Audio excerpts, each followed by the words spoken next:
I'm great at sound bites. Like the actual podcast, I'm not so sure, but I can give you sound bites for days.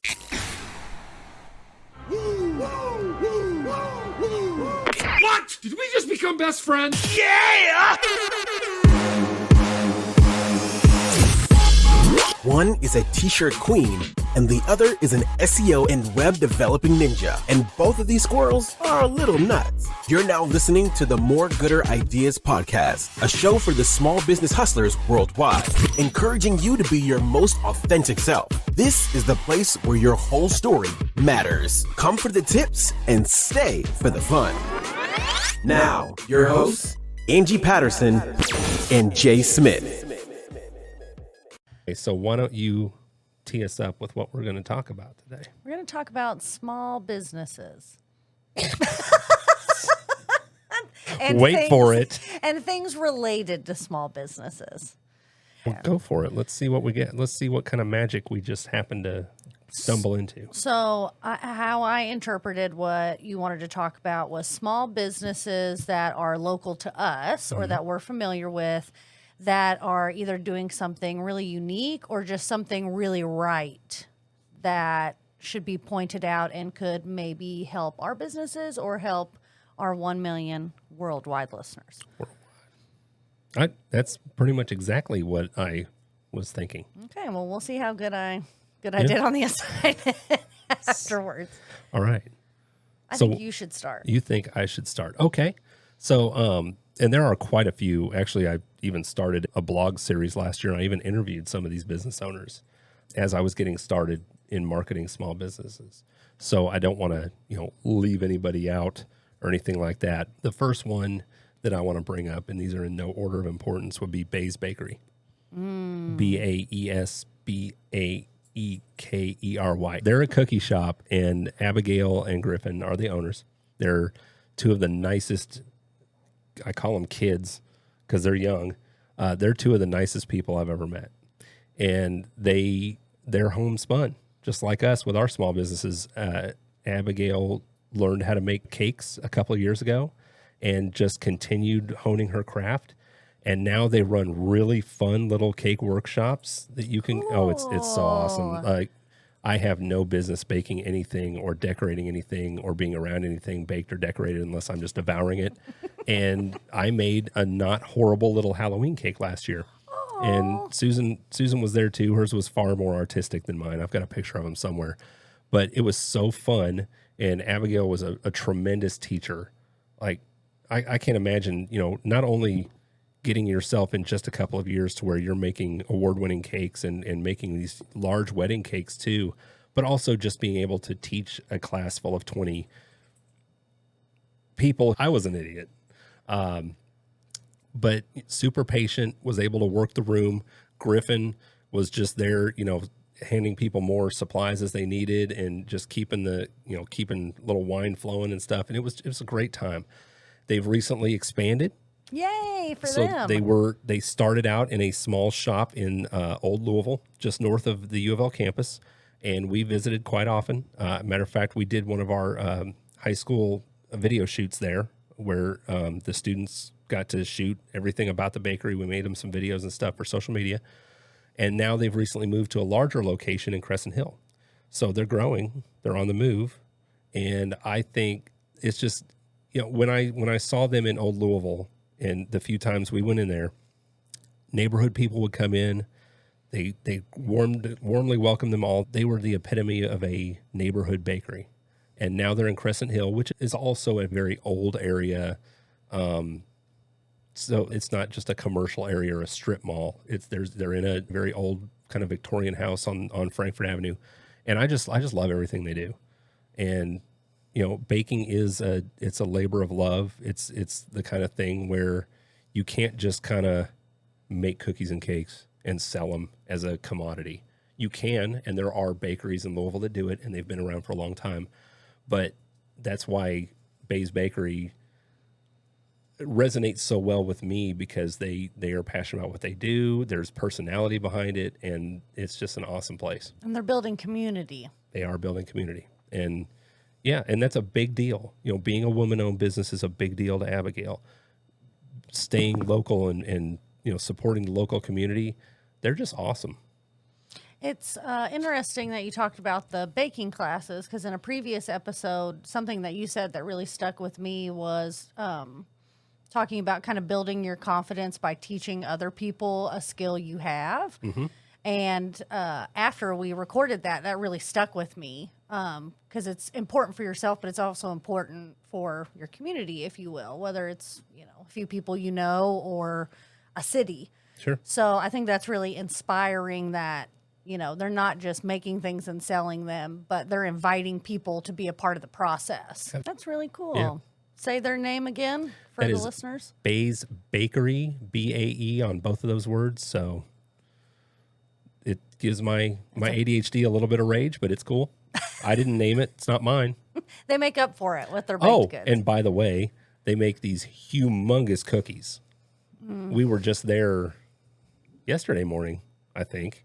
And now they have biscuit sandwiches, and I can tell they make the biscuits too. And oh man, they are so good. And it's the cookies are like really, really big and dense, and they're so good. That's such a nice feeling when you have really positive feelings towards a business, and then they reciprocate those back to you. Yeah, it takes it to a whole nother level. Yeah. Send them this.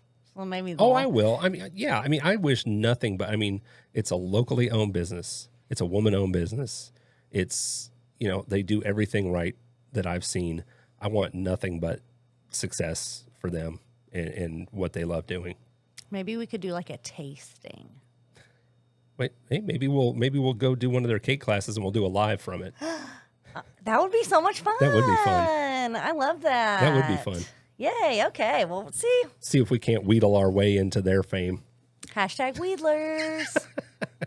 Wheedle. We do. We wheedle a lot. Copyright that too. Yeah.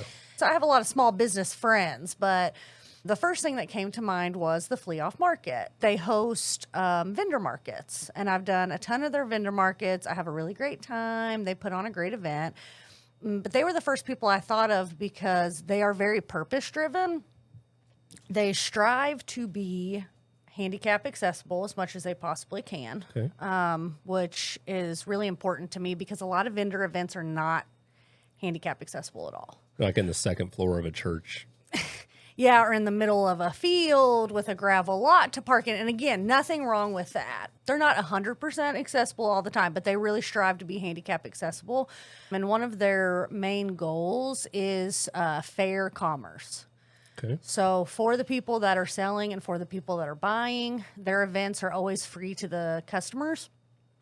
They have donation boxes to help pay for the people that work for them. I don't know if they have volunteers, but they have people that they pay to help run these events. Okay. And they strive to give them fair pay, fair working hours. And unfortunately, that's just kind of rare in the vendor event craft fair market. Wow. Okay. So I not only have I had a lot of success there because they really strive to put on events that people are going to come and shop. So they're really looking out for their vendors, but they're really looking out for the people that work for them and for the customers as well. It's cool. So that was kind of where my mind went first. Okay. Awesome. So my next one, it's not too much of a departure, but it's pregame coffee. And actually it's funny because now Bae's Bakery is almost right across the street from them. I met Rob, the owner, through a veteran small business kind of combine thing that we were both into. And I went down and met him at his old location in Nulu that he opened literally as COVID hit. Oh, no. So he was fighting an uphill battle from the get-go. And went there a few times, and then he moved. And he closed up because, the landlord, whatever. There's a lot of development going on down there in Nulu constantly, and I guess they had sold the building and basically said, "Yeah, your lease is up." So he got really fortunate in that there was an historical building that used to be an antique mall or something. It's a very old building in Crescent Hill, and he renovated the entire thing. But I want to move back onto why pregame is so cool. So Rob had a long career in health insurance. And he said, like a lot of people in health insurance and management, he was going to write the book that was going to revolutionize American healthcare system, like tell everybody what was wrong and how to fix it and all that. And in the course of writing his book in coffee shops, he found and created a market for something that he felt was missing. Wow. And that was a coffee shop where he could sit there and work on his book that eventually turned into a place he could watch the game and have a drink. So Day to night. Exactly. And he has created, first of all, the atmosphere I hosted an event, a website roast in the upstairs room. His space is gorgeous. I know that the Louisville Racing soccer team goes there a lot. That's kind of their hangout. Ooh. He's got like a 12-foot TV upstairs where he shows all the games. He's a big fan of Chicago, everything Chicago. And he wanted to recreate kind of the neighborhood coffee shop bar thing that they have in Chicago that we don't really have down here. You just don't have a neighborhood kind of hangout where the same people go in and out every day. I've had interviews at his shop. I've met clients at his shop. I've held an event at his shop. He does card game nights. He's got, I think it's this upcoming weekend, he's got a professional wrestler, a local professional wrestler who's going to be there signing autographs and talking to people. He does theme nights. And he also is like constantly honing his offerings. Like his whole menu is custom drinks that he has studied and learned. And he's even gone to see other people who are like the gurus in coffee, liquor, drinks to learn what he's doing. And they're also locally themed, like, Sting Like a Bee for Muhammad Ali. He's just really cool. And his shop is amazing. And he's a veteran-owned business. But yeah, pregame coffee. The place is awesome. I love hearing a story about a veteran. Anyways, it's something that's close to my heart, but it's also always really fascinating to me. And we talked about this in our Dream Interviewees episode. Mm-hmm. People, not that the opportunity fell in his lap necessarily, but that it was almost like it was destiny that it came to him.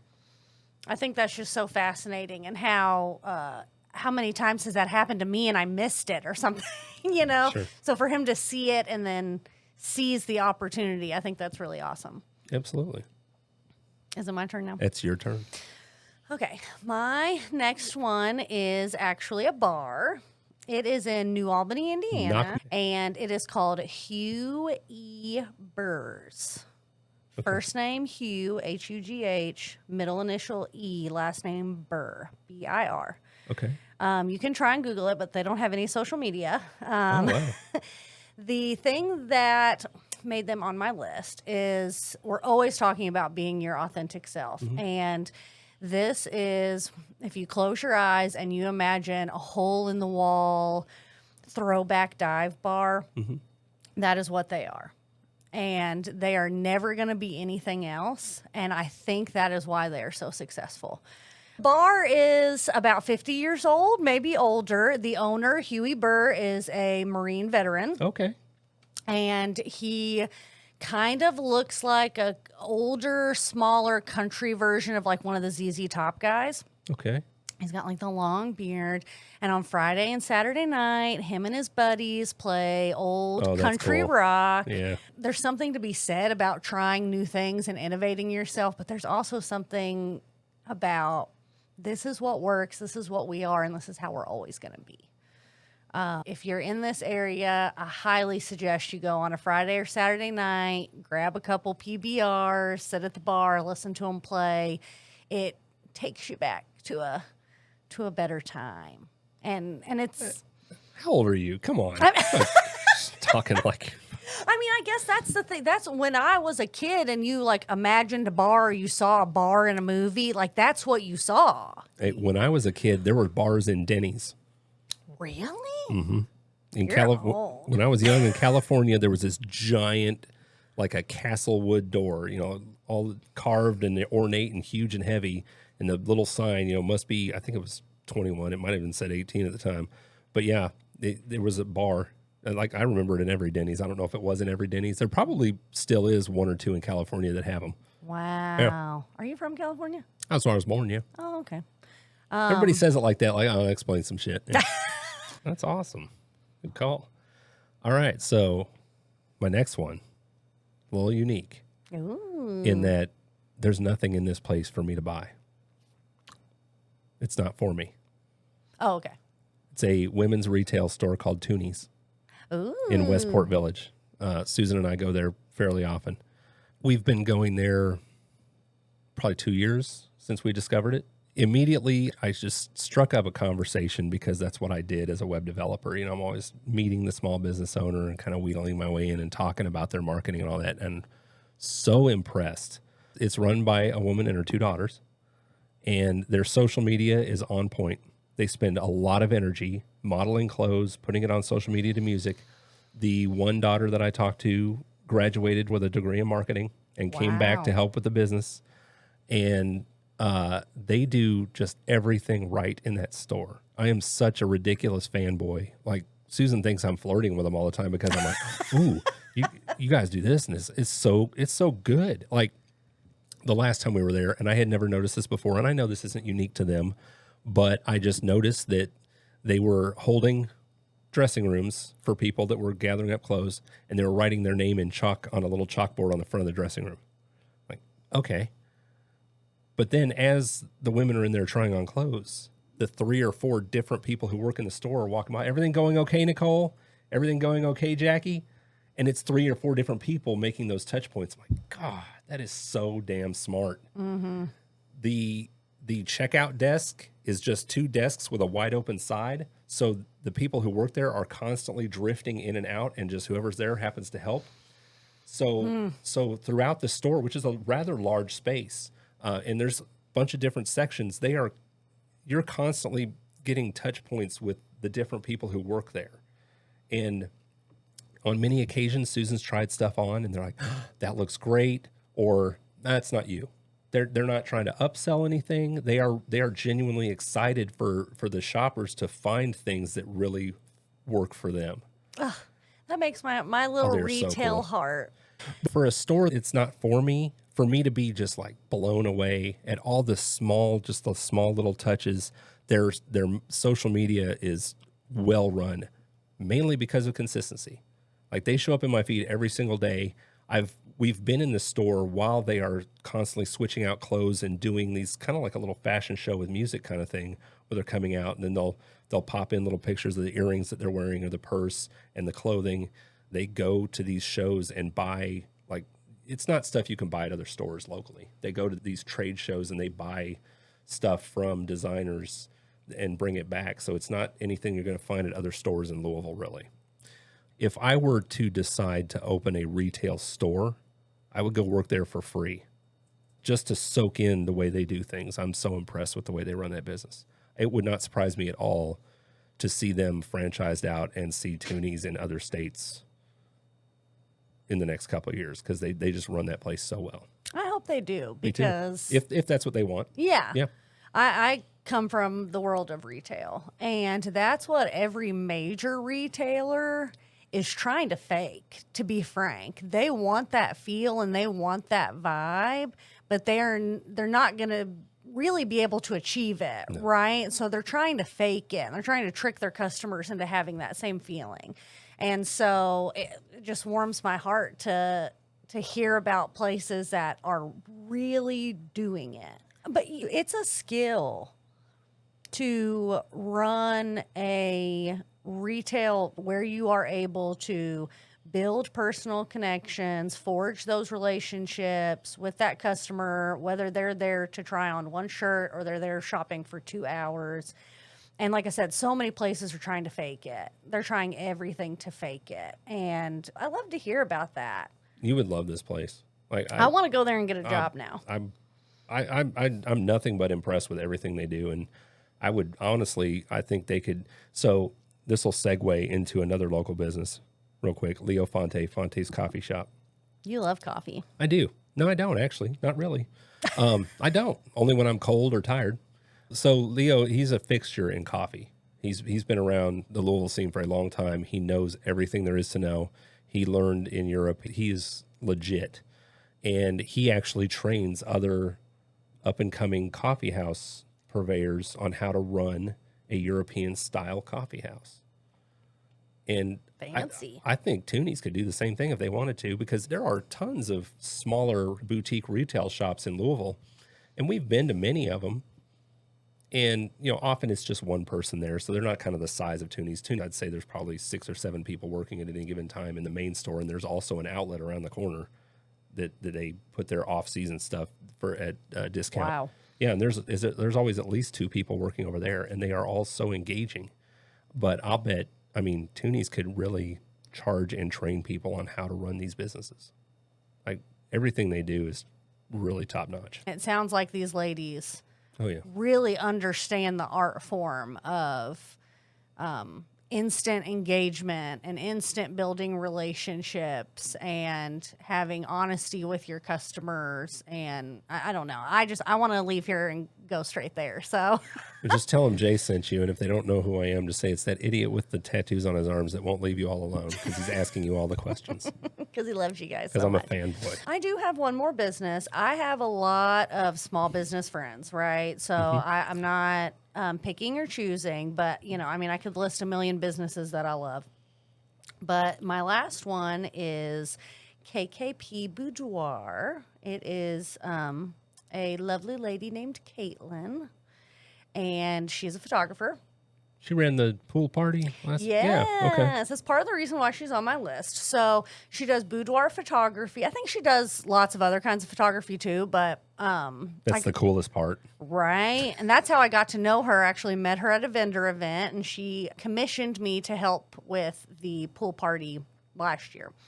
But what I think is really unique about her and something that inspires me is, first of all, her photography is very pro body positivity, and Cool. but her marketing and the way that she does that, she really does it to serve her business, obviously, but to also serve her clients. So like the pool party, for example, she has a pool party every year. She has it at a pool that it's like after hours, so it's closed to the public. It's just for the patrons. And it's a sober party, which is kind of, especially in Louisville, if you want to do something with adults, it's almost always going to involve alcohol, Sure. which is fine by us. But if you are sober, and trying to maintain that, it can be hard to find places where you can go and socialize and meet new people that doesn't involve alcohol. Sure. And she just provides this pool party where people can come. They can, regardless of how they look or feel, they can come in their bathing suit. Everybody's going to think that they look awesome, and they're in a safe, positive environment. And obviously she does this to market her business, but it really serves her community. Sure. At the end of the day, to create a safe place for people to get together and have a good time. I just think that's so cool and smart, and it would never cross my mind because I'm dumb. And she goes to pride events, and again, she's marketing her business, but she's really supporting her community. She really strives to make her clients feel as awesome as she sees them and let them know how they look from everybody else's eyes instead, because you're always your worst critic. Sure. I just admire that about her so much. That's cool. Like I said in a previous episode, I struggle with intrusive thoughts, and I'm always my worst enemy. And she's that kind of person that makes you feel like you can see yourself how she sees you. So if you can follow her at KKP Boudoir, I would encourage everybody to do that and help her out, because she's really, she's serving her clients, not just with her photography, Okay. but in a lot of other ways. I admire that about her. Okay. So I've got one more, and I just discovered it a few weeks ago because I was doing a Canopy event, a coffee and learn thing for the Canopy organization. Could you explain what the Canopy organization is for people who might not know? Yeah, so it's an organization that is for-profit businesses in Kentucky that want to certify their purpose. So those of us that are Canopy certified, we go through a process where we do a lot of online learning, and we create our DEI statements, and we make sure that we have policies around our environmental impact and our social impact and employee reviews and team meetings. All that stuff is laid out. And there are some very large companies who are already on board. I think they're up to about 25. It's about a year-old certification. They just had the 3rd Good Business Summit. And Maker's Mark was there, Toyota was there, U of L was there. It's a big deal. And so I don't know if you've ever heard of a B Corp.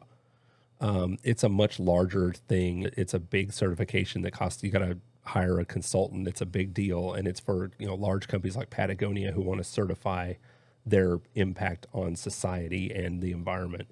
And what Scott, who is the founder of Canopy, is wanting to do is create something more accessible to small businesses.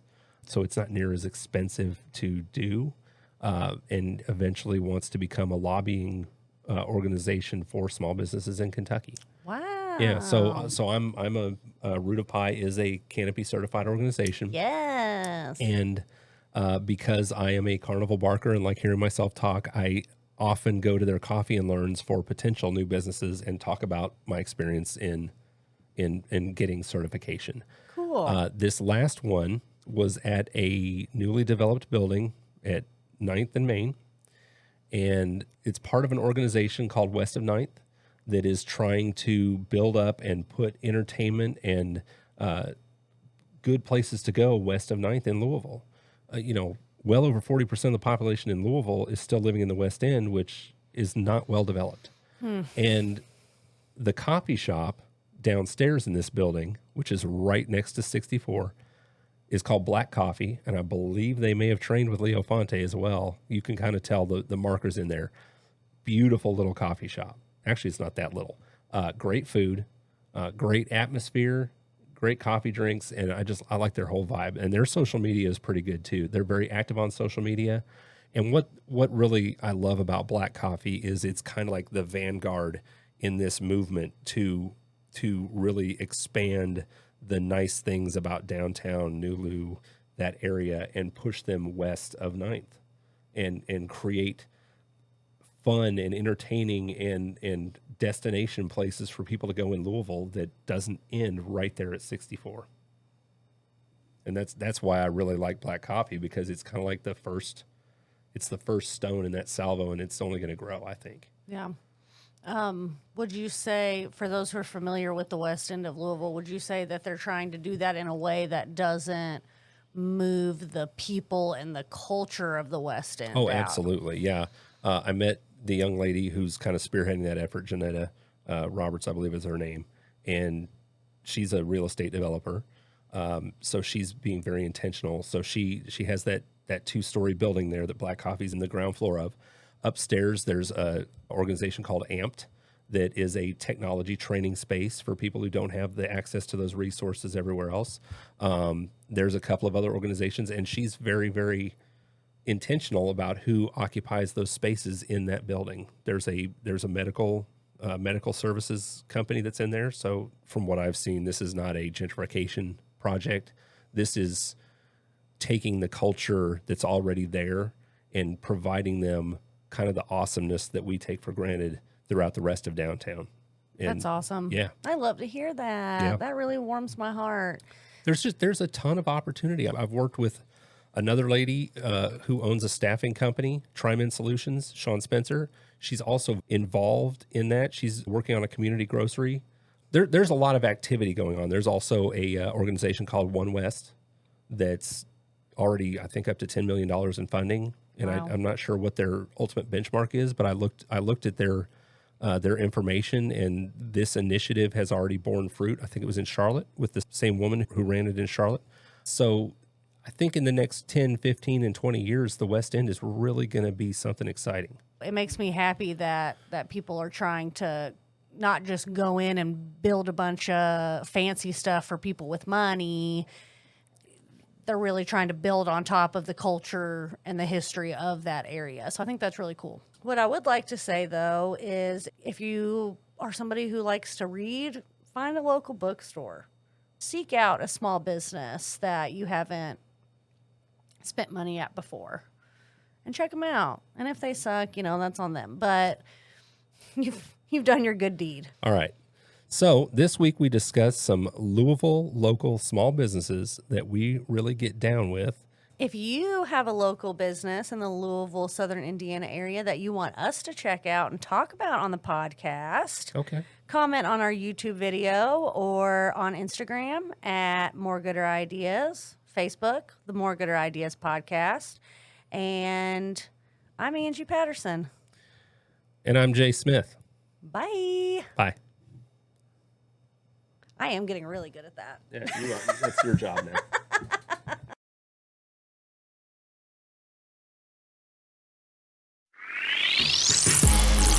Thanks for checking out this episode of the More Gooder Podcast. Make sure to follow us on Instagram and Twitter at More Gooder Ideas, and search us up on Facebook, the More Gooder Ideas Podcast. And don't forget to like and subscribe on your favorite podcast platform so you never miss an episode.